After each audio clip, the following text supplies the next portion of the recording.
Hello, everyone. I am back in the yurt for another episode of the Mindful Constitution podcast. Thanks for tuning in. I'm here today with my friend Courtney Lillie. I met Courtney at a wellness expo I did recently, and we hit it off.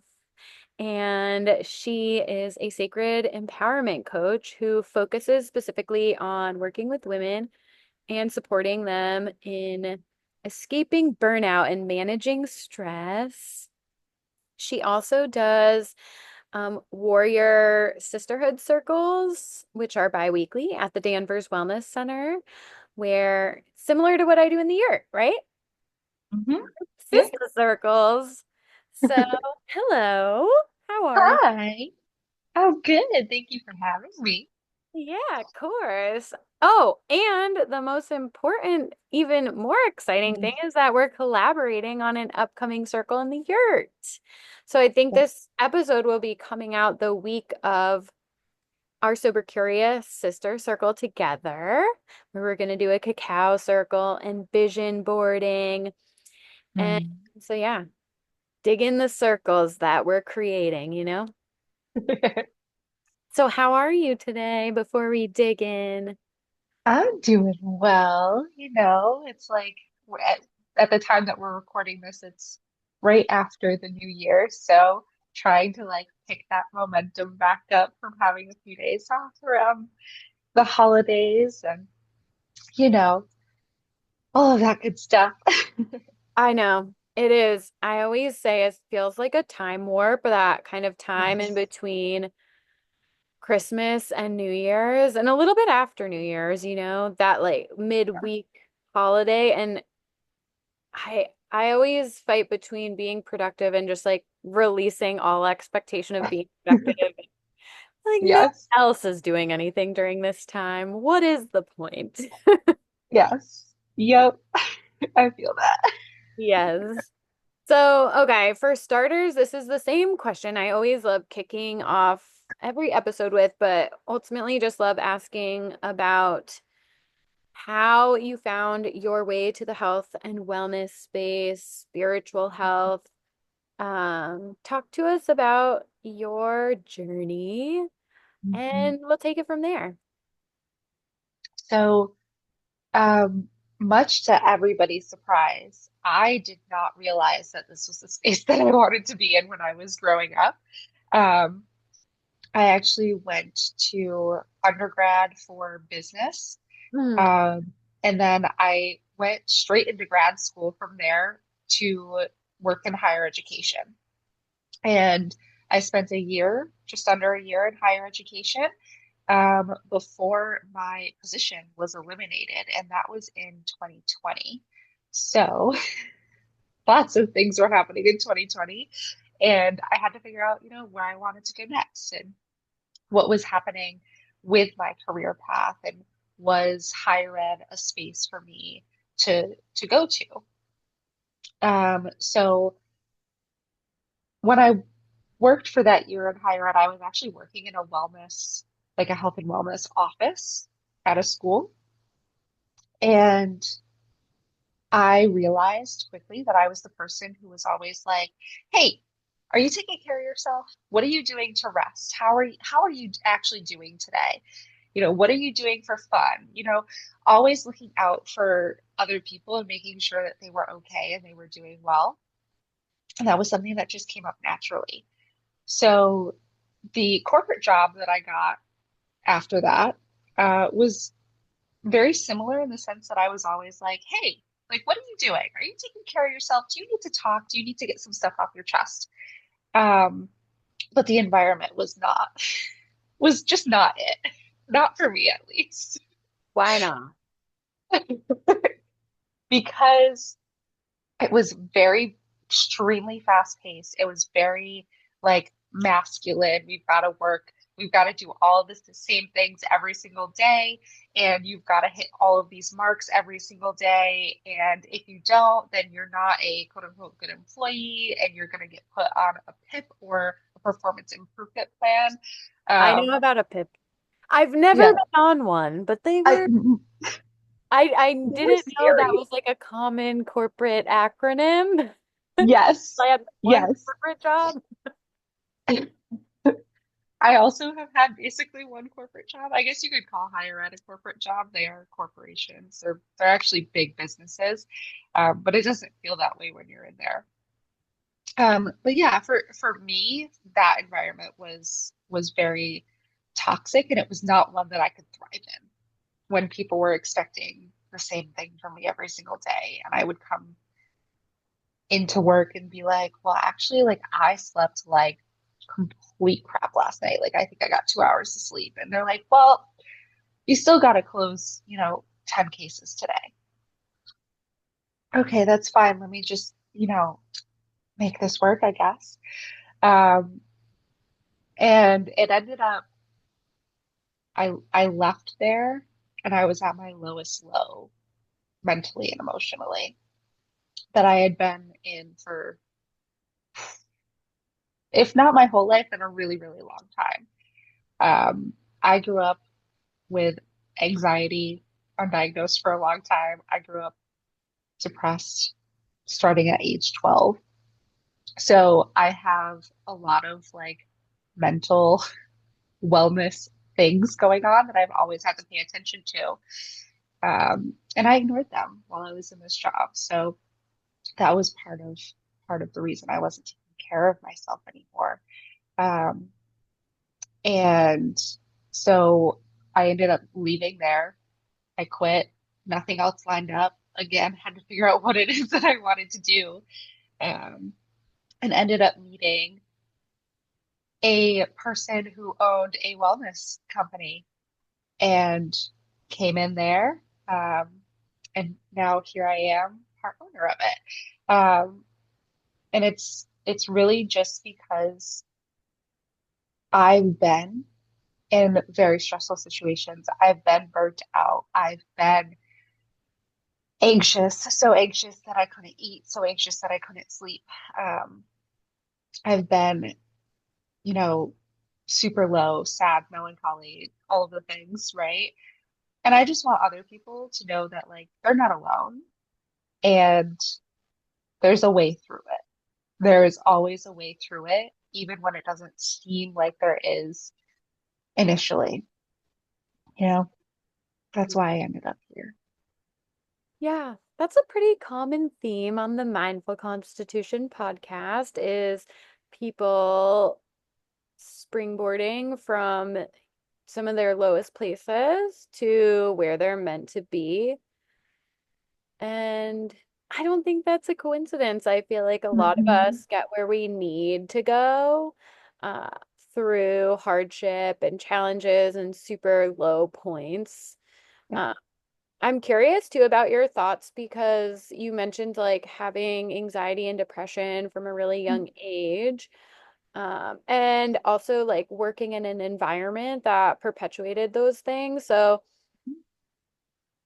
I'm trying to think of how to form this question, but I guess like how many people do you think struggle with like some level of anxiety and depression that as a byproduct of like the way our society functions that they just kind of dismiss as normal? Mhm. That's a great question. Um, my answer is one, I think every single person in this world that's living struggles with being anxious and being depressed at some point in their life. Hmm.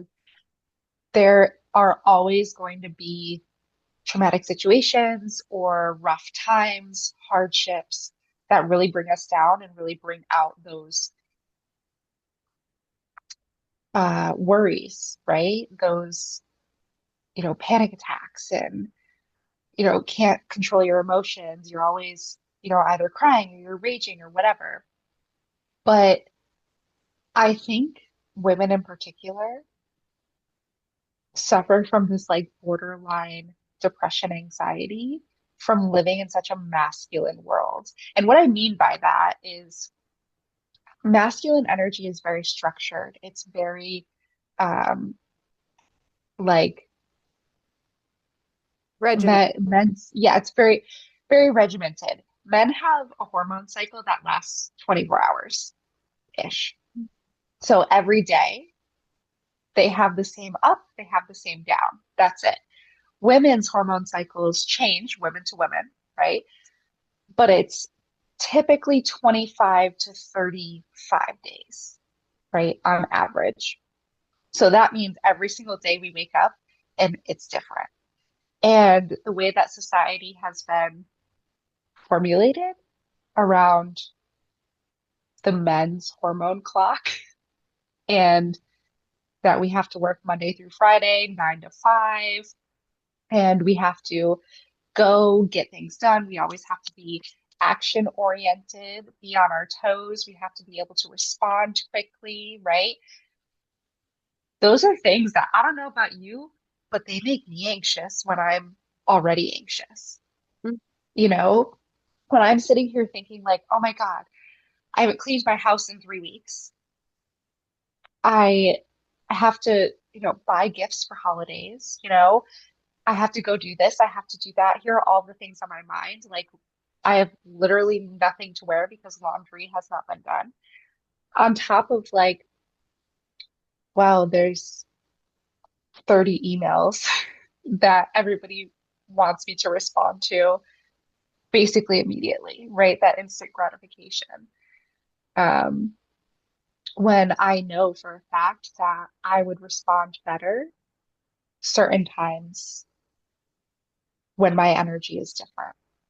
You know what I mean? You know what I'm saying Yeah, there? yeah, yeah. What you're saying and what I'm getting from what you're saying is just the way that we're structured is very in alignment with um the biological rhythms of men and Hmm. not as much with women. And I definitely notice that obviously throughout my cycle in the month that there's times where I feel super productive and I can capitalize on that energy. And then there's times where I don't. And so I could see, and I think too that there's lots of men that probably struggle with our uh kind of hyper masculine energy, like some of the traits and the ways that society are built. Like, I think it's a little fast for all of us, to be honest, and just kind of like expectations and societal norms. It can be really exhausting if you subscribe to them all and you're trying to keep up with the way you've been conditioned. So, burnout for men and women does not surprise me with the way that our society expects us to function. Yeah, especially in like, I know you said that you had like one corporate job, right? But I'm assuming in that one corporate job, they were all about productivity, were they? Well, it's funny because I worked at like a pretty progressive, I would say, company where they did talk a lot about fostering a work-life harmony and a Mm. culture that's conducive to kind of getting the best out of it's funny because people talk about things performatively and I Mm. think it's well intentioned, but I also feel like they still have to report to the bottom line. So even if they want it to be like work-life harmony and all of this, it's like, well, yeah, but it's the new year and you're gonna see like 15 clients today because it's the Yeah. new year and everyone wants to sign up for Because like it's a health busy coaching app. season. Yeah, so Yep. while you like say all these things about burnout and blah blah blah, it's like it's kind of the cognitive dissonance of like perpetuating this culture that you're actually not aligning like what your expectations are for your employees. So you're telling them one thing but expecting a totally another thing from them. And honestly, I think sometimes that just perpetuates more frustration and discontent on the end of the employees because they're like, okay, like stop fucking talking about work-life harmony and then like onboarding like 10 clients here rather than just being like, Yeah. we get it, this isn't balanced, like hang in there, like don't give me this shit about balance and then do that. Like if you're Yeah. and I feel the same way about people in general. I almost kind of respect like somebody who's just like authentically an asshole or whatever. It's like just be who you say that you are as opposed to like Yeah. telling me one thing and doing another. So Yeah, I experienced that. And then I also actually, I guess that's kind of false because one of my first jobs was in the healthcare setting. I worked at Brigham and Women's Hospital in Boston. And that was eye-opening to me because I initially thought when I was going to school, I got my psychology bachelor's and then I was interested in working in healthcare. And fun fact, I actually considered getting my master's in healthcare administration, which is like, I could never, like thinking of being under fluorescent lighting all day and like doing administrative end No. work in like the healthcare setting currently as it is, like, oh my God, it would suck. And so it's just funny, but even working in that setting, it was really eye-opening to me as one of my first positions to be like, oh, this is like money. And I was a scheduling secretary, so I was booking doctors' schedules. And like, how are they physically seeing this many people? I'm having to talk to people about hour waits and you can't see a doctor for 3 months and like, just all of these things, realizing like they don't give a shit about patient care. They are just trying to squeeze as many people as they can. Revolving door. Yeah. That's all it is. Yeah. There's a lot of, I think that's another reason that I like this like small community group coaching and one-on-one coaching is because there's so much individual touch points, right? Whereas something like a doctor, you see them once a year, if you're lucky, right? If you could get that. And they see you for 15 minutes. They say, oh, hey, by the way, you gained weight and you probably should lose weight.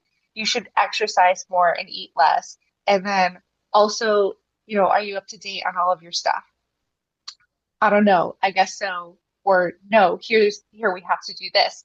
And then 15 minutes later, you're walking out and you're like, I just sat in an office for 45 minutes waiting to get seen by a doctor who's took 15 minutes Yeah. to And then diagnose me or whatever they did. and then they're like, go get your blood work and we'll review the Yeah, results that basically select very low ranges for optimal health and we'll tell you you're fine. yeah. And I don't know about you, but I literally never hear anything back from my blood results.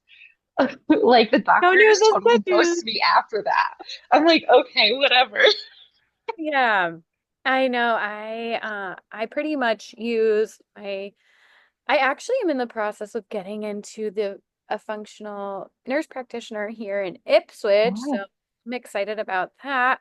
But yeah, totally. So you mentioned group work and how you really enjoy that, and I know obviously both of us do a lot of group work these days. yes. And so I wanted to talk about your group work and your circles. And I really wanted to hear your thoughts on the importance of community along our path to healing, growth, change.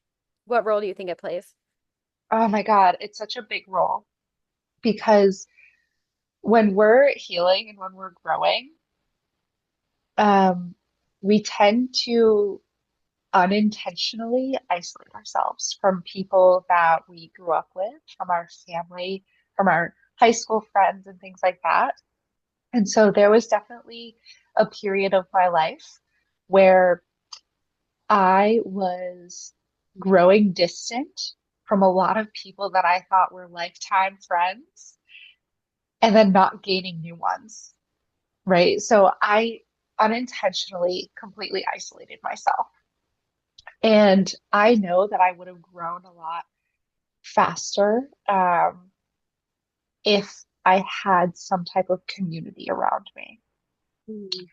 because we all learn from other people. We learn from experience. We learn from talking things out, from getting different perspectives, right? We can't learn in isolation.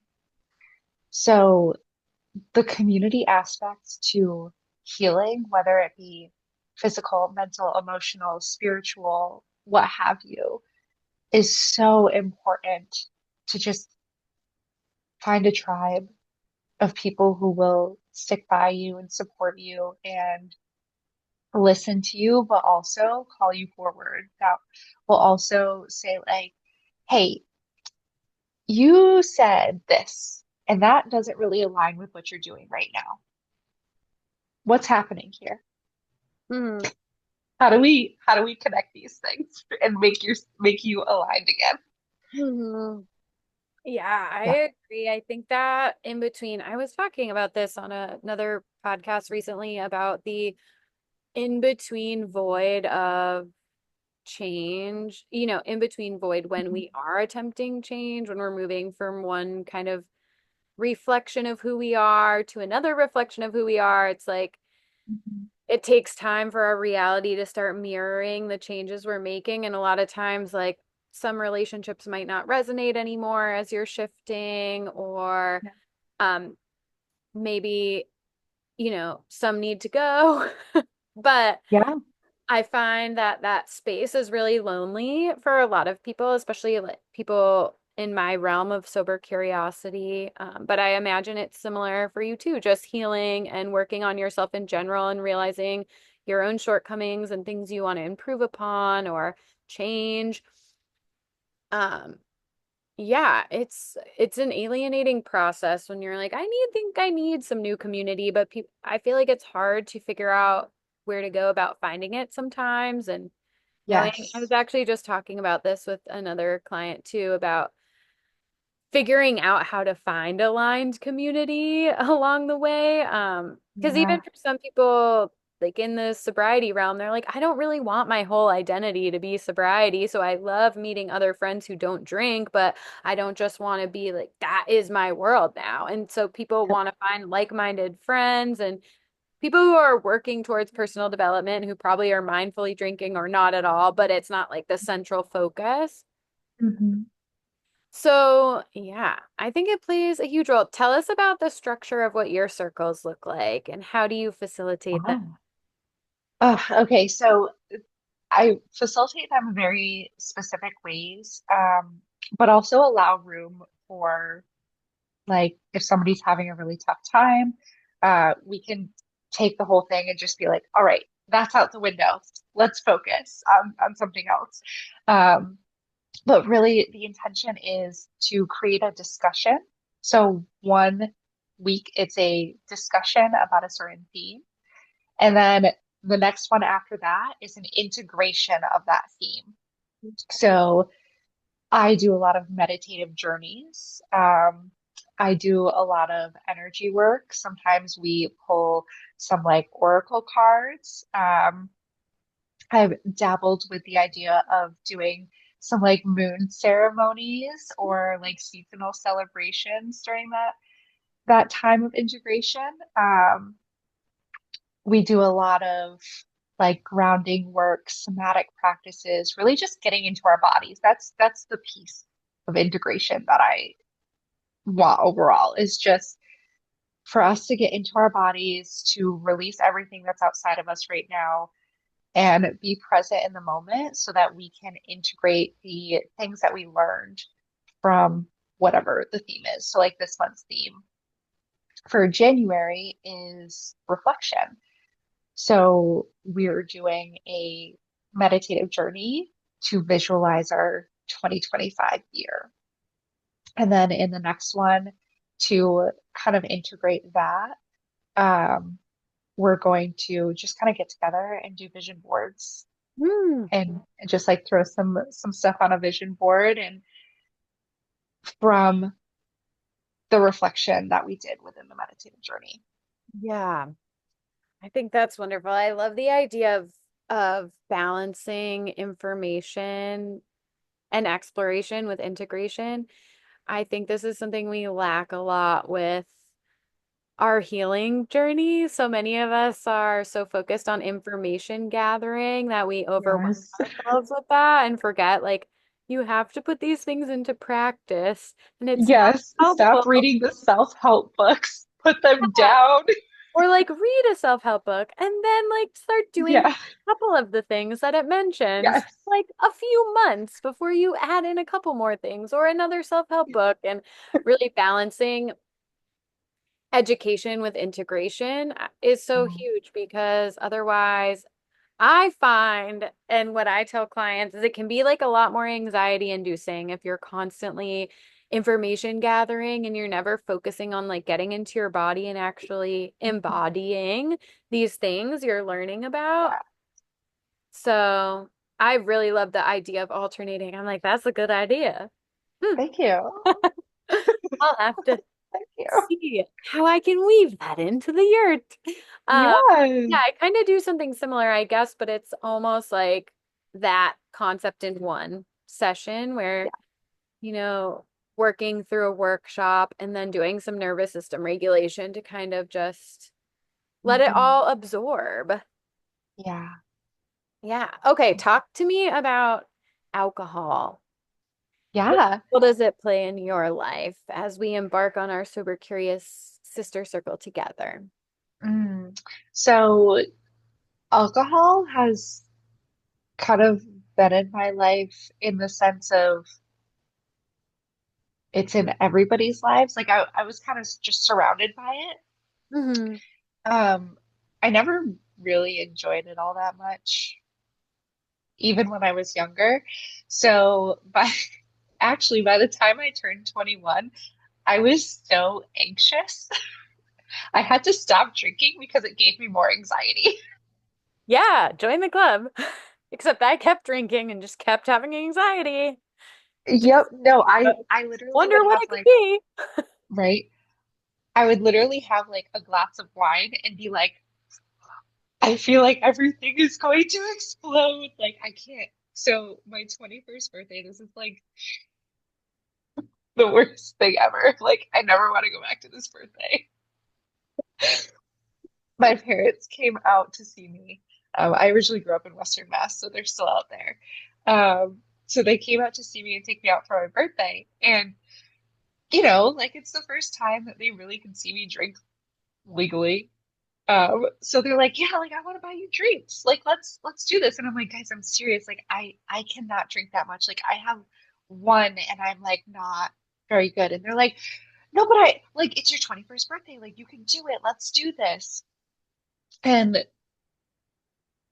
so we get to, I think we went to like some steakhouse and I got a mojito thinking like the peppermint and like there's like ginger in it. Like it should be okay. Like it should calm me down a little bit.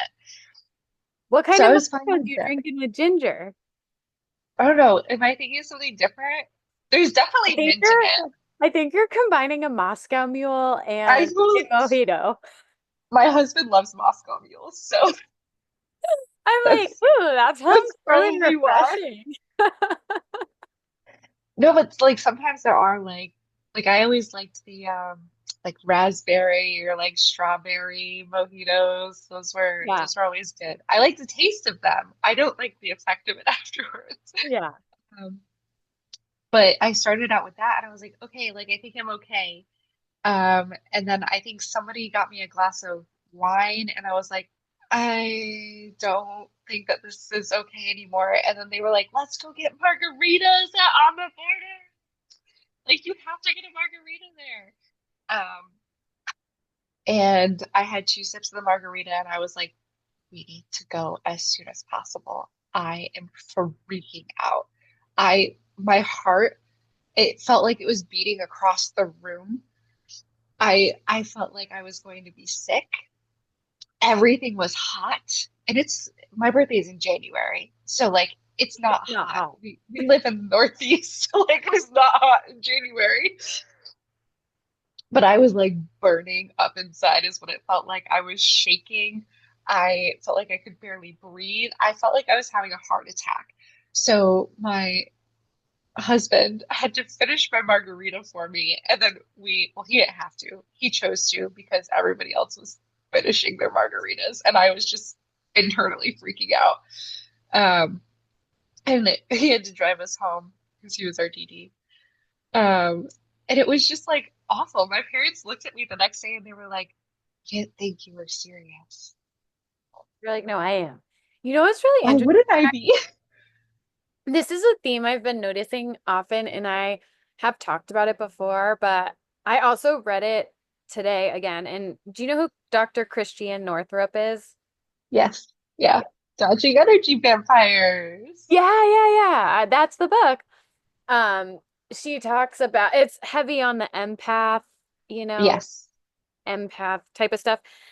And she talks a lot about that and highly sensitive people. And I think it was in there at one Mhm. point where she talks about drugs and alcohol becoming a quick like coping mechanism for empaths and highly sensitive people. But I Mhm. also do really think that people who are more highly sensitive or empathic in general, like probably tend to lean into alcohol more because of their feelings of overwhelm or deep, Yeah. deep emotional experiences, overstimulation, overwhelm, etc. But I also feel like people ex who are highly sensitive experience the negative of impact of alcohol more Yeah. intensely. Like maybe they experience anxiety much more intensely, or like the depression after drinking, or Mhm.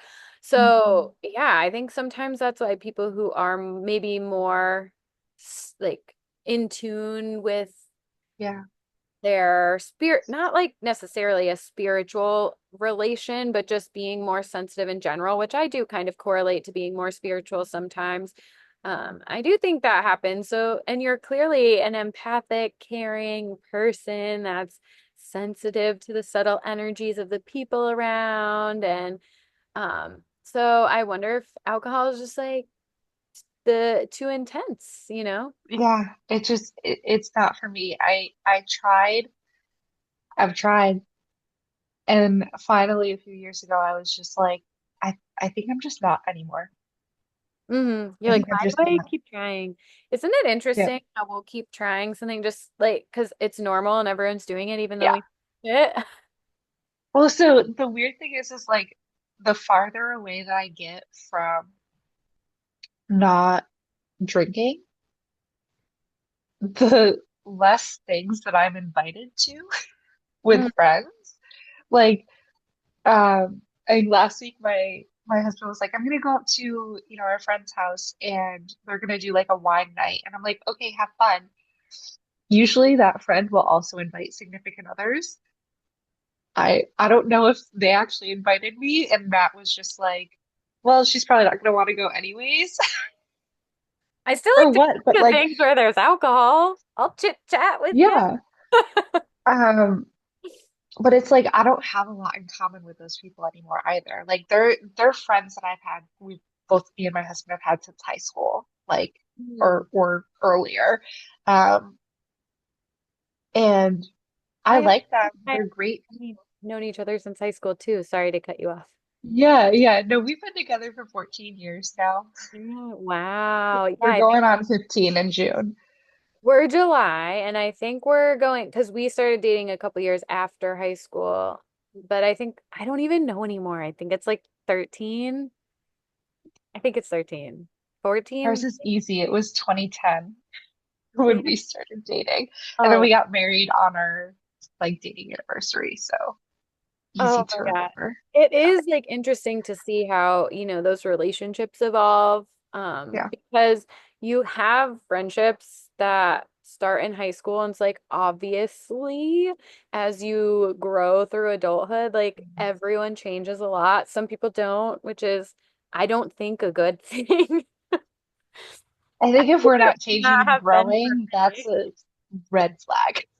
Yeah, if you are, unless you are spiritually enlightened and self-actualized in high school, I do not know anyone who ever was. I definitely wasn't. Whoa. Yeah, so I think it's normal for a lot of people to like grow apart from their friends in high school, unless you're kind of growing in the same direction. It seems like Yeah. that's not abnormal. Yeah. Yeah. It's still hard though. It is.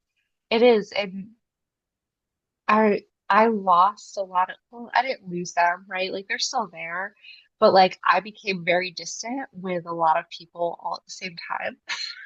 Right. So Yeah, to me, that experience was like, I have nobody. I girl. have Yeah. nobody.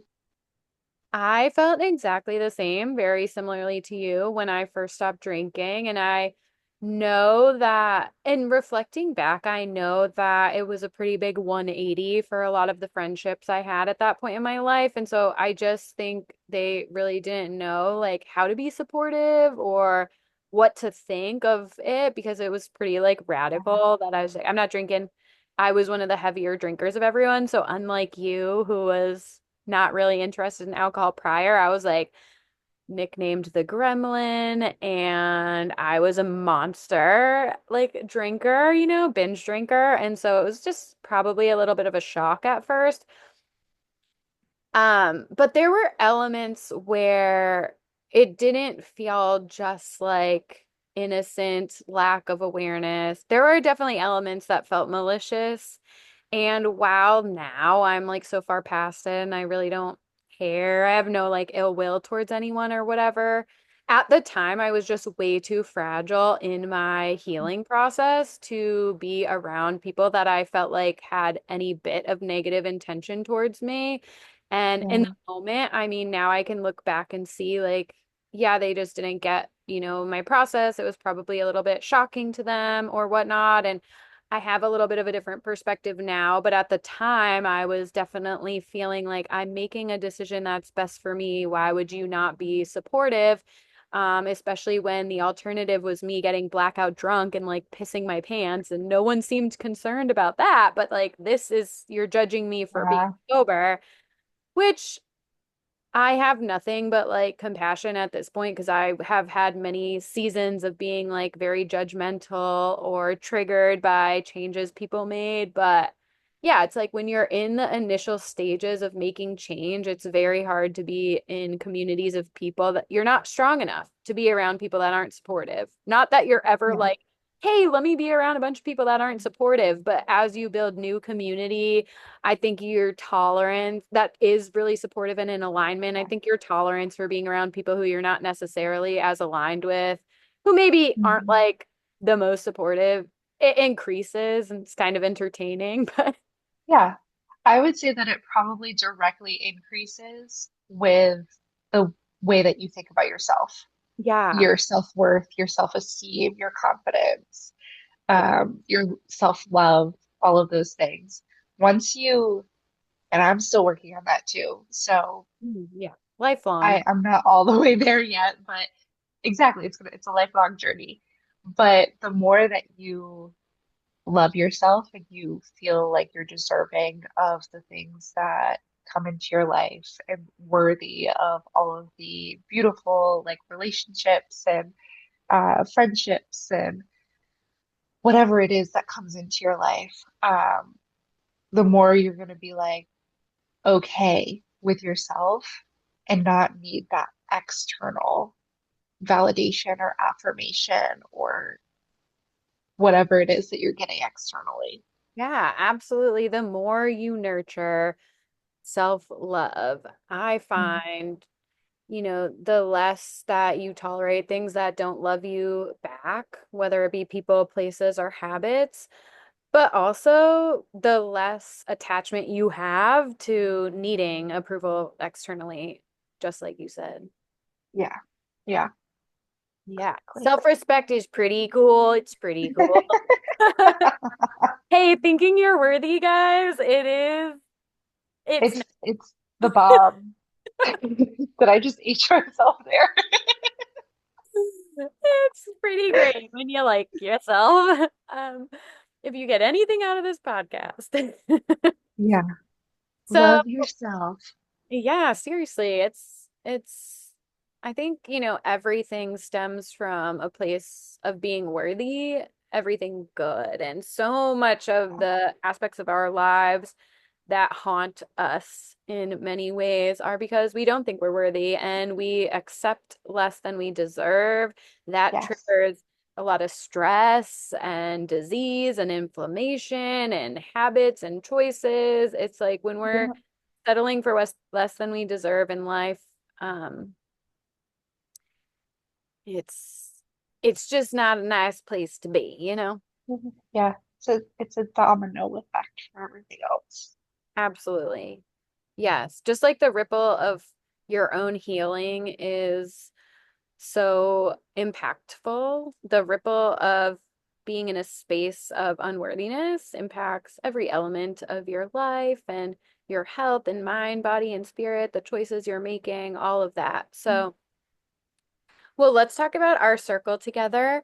Can you walk us Yes. through? Okay, first of all, I need you need to clarify this for me because Mhm. I a couple of people are like, "Oh, tell me about the cacao ceremony part." And I'm like, "Well, that's a good question.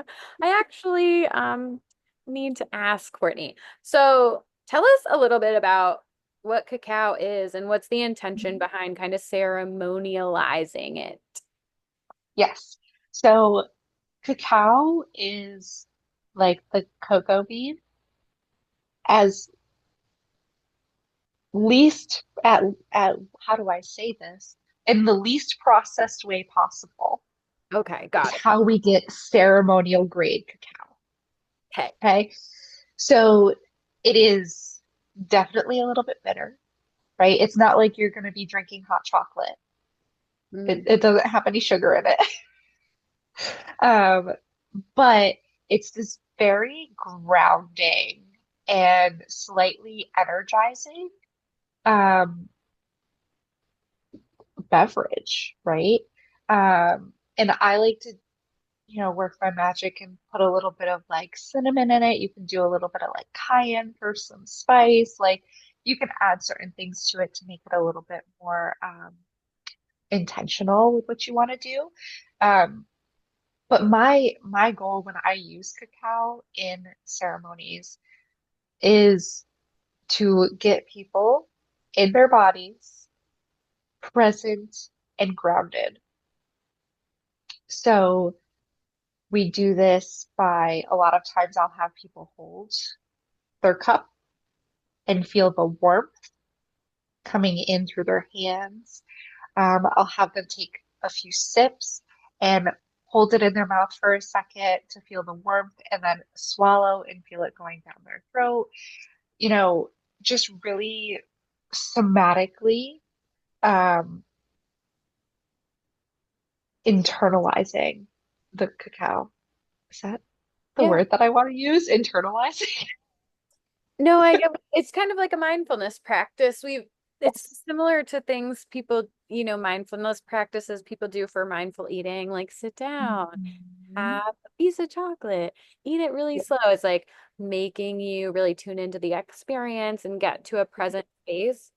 I was kind of envisioning it being like a lovely way to just like open the circle and everyone doing like their introductions while we like after you introduce it and the concept, just Yeah. kind of like having it while we allow each person to share for a minute before we go into Yeah. vision boarding and just setting our intention for vision boarding and the year ahead and using it as like a connecting force for the circle.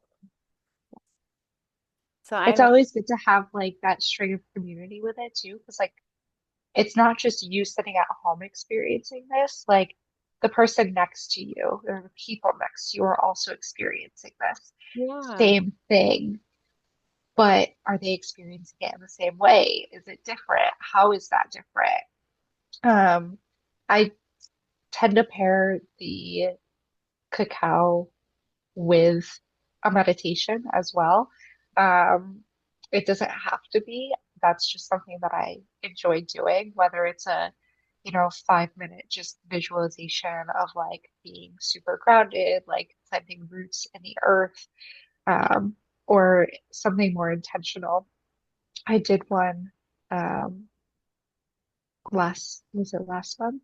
Yeah, last month in December, um, where we did a lot of releasing. So I had them go to like visualize a well and just throw things that they wanted to get rid of into the well to be transmuted and transformed into something different, something better, something more positive.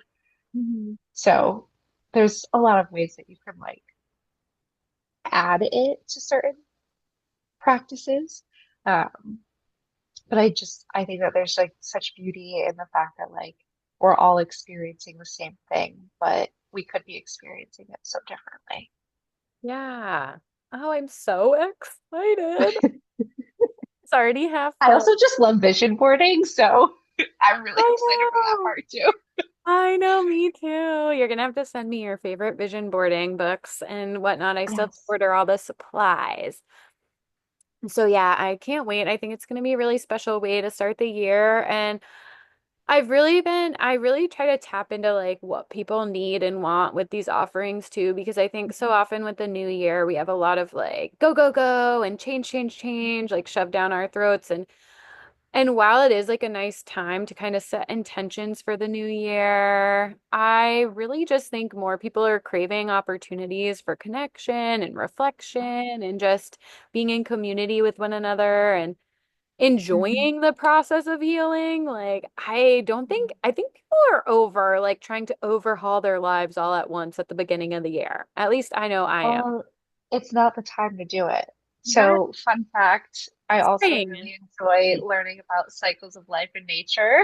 Yeah. Cyclical living. Um, yeah, like so I do true sky astrology and a lot of like seasonal celebrations. So the new year, while it feels there's like this feeling of refreshment after the holiday season. Like you you hear about people that are like, oh, the week between Christmas and New Year's, like, I don't know what day it is. I don't know what I'm doing. I don't know, like, where even am I? Am I sleeping in at like 2 o'clock in the afternoon? And am I going to bed at, 1 o'clock in the morning? I don't know. I guess so. There are no rules, right? So there's a feeling of like, oh, okay, back to routine after the holidays. And I think that's why it makes sense for a lot of people to have January 1st be the start of the new year. But astrologically and like seasonally speaking, the new year begins on the spring equinox, which is in March. Yes. When it feels right, okay? Do what Yeah, feels right, not what the people when tell you to do. when we're actually supposed to plant seeds, right? So the way that I always explain it is like, what are you doing during that time, right? Historically. Well, in March, there are like times where we have to be planning out our gardens. We have to, start opening things back up. We have to start cleaning things and getting things ready to fully start the farming and gardening type of stuff, right? And then you have to like turn your garden. You have to plant the seeds, right? Which is what we're doing when we're setting intentions. It's Mm, another way of saying that. And you have to water them, nurture them, watch them grow all through the summer, which is very action oriented. And then you harvest in the fall, which is like an ending almost, like death. Um, there's a lot of like letting go, releasing, getting ready to hunker down, hibernate. And that's what the winter is. It's just hibernation season. yeah, Lots of like resting, reflecting, renewal type of vibes. So yeah, I love that stuff. I could talk about that all day. I love it too. I've been really living by the motto, hibernation fuels inspiration lately, and it feels right. Yeah. Well, that's because It is. we are dead in the middle of winter. Exactly. I It's know. it's cold out. We want to be cozy, we want to be comfy. Yeah. And like that it goes with like food as well. Like how are we fueling our bodies in the winter? Do you notice changes in the way that you digest in the winter versus the summer? So in the winter we want more like warming foods. That's why it's soup season, people. I love soup. Exactly. You should be making soups and journaling right now, okay? Like, stop Yes. trying to go to the gym 5 times a week now that it's January 1st. Couple times is fine. Don't need to overhaul your whole life. Eat the soup, read the books, come do some cozy Start mystic planning and circles. reflecting.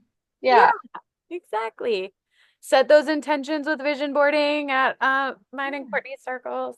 Yeah. Um, so Um, yes, I love it. I know I love the idea of working in alignment with the energy around us. And I feel like that is such a great way to kind of encapsulate our conversation from the start to finish with this idea of like corporate culture or, normalized programming around alcohol or the different like societal pushing regarding the season, aka Yeah. the new year, and telling us we need to like change our whole lives. It's like, how about you just listen to what actually feels right instead of what everyone's telling you to do? If alcohol doesn't feel like it works for you, just because people are doing it doesn't mean that it's normal or the best thing to do, or just because everyone else has a corporate job might not be the right fit for you. Just because Yep. it's January doesn't mean you need to change your whole life. You need to be able to tune inward and feel it out, baby. Yep. I So, love it. Yes, all of it. You do you. yeah, look inward for the answers, honey. Look inward for the answers. That's my, that's my, I think I was like a Southern old smoker lady in my past life. Or maybe Yeah. I'm just like a Staten Island. So tell us your number one tip for someone just starting a process of change, transformation. Maybe they are like thinking about not drinking, or maybe they're just looking for more community or just kind of trying to work on themselves in general. What would your number one tip be? My absolute number one tip, it's gonna sound easy, but it's not in practice sometimes, is get curious. Just get curious. Be open to asking questions. Why am I doing this? Why does this feel this way? How am I actually feeling? Where am I feeling that in my body? Do I like this person? Do I want this person in my life? Like, Have I just just, been friends with them since high school? Uh, are they a family member, right? Like that I feel that I can't cut out of my life because they're family, right? Like, what are your core values? Is what you're doing right now living in alignment with what you want to create with your life, right? Asking questions, getting curious. That is the way to start your healing journey. And the reason that I think it's the most important is because it never ends. We always have to stay super curious about ourselves, about other people, about the world in general. We're always constantly growing, changing, evolving. And it's just you just gotta get in there and be like, hey, like, what is happening? Why is this happening? How can I change this? How can it be better? yeah, I love that. I'm a big fan of curiosity. I, you know, You I know, would have guessed. look, it tells me. That you are. So all right, end us with where people can find you on social websites, etc. Oh, okay. So I am at Courtney Rose with two E's, 26 on Instagram. Um, and you can also find me at www.danverswellnesscenter.com. I also have a Warrior Sisterhood Facebook group.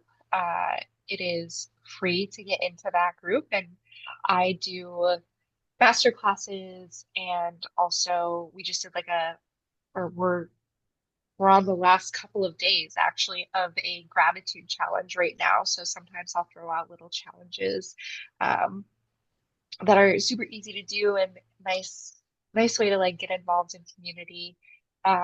So that's where you can find me on all the online social thingies Interweb. on the interwebs. Well, I love it, and I'm so freaking excited for our circle. And I have to It's gonna be so apologize in good. advance because I think I cut you off like 50 times this episode. That's Interrupting is a weakness I've actually worked on very hard throughout the year. okay. Not conducive to coaching, but you just got me so excited this episode. That's okay. I think right? We all have something to learn. Yeah. I know I am going through a massive learning experience right now with a few things that, I can't really communicate because I myself am still processing. Yeah, yeah. But like interrupting, being able to communicate better, being able to sit back and listen, those are lifelong things that we're always going to have to get used to because everybody does it differently, you Yeah. know? Also, don't you feel, and I'll end it here, but don't you feel like sometimes with coaching, because you do a lot of active listening, that when you're actually in conversation with someone, you're just, I just wanted, so excited to Yeah. talk to you. Yes. I just want to talk. Please listen to me. Yeah. Please, please let me. Yes. Like, I don't I've do been enough listening all talking. day. I know, seriously. I'm like, I am the epitomization of a chatty Cathy, so don't let anyone, I can't, no one's gonna feel bad for me about listening a lot. Um, but all right, well, thank you so much for tuning in. Everyone who's listening, thank you so much for coming on, my friend, and I can't wait to collaborate with you. I'm really looking forward to it.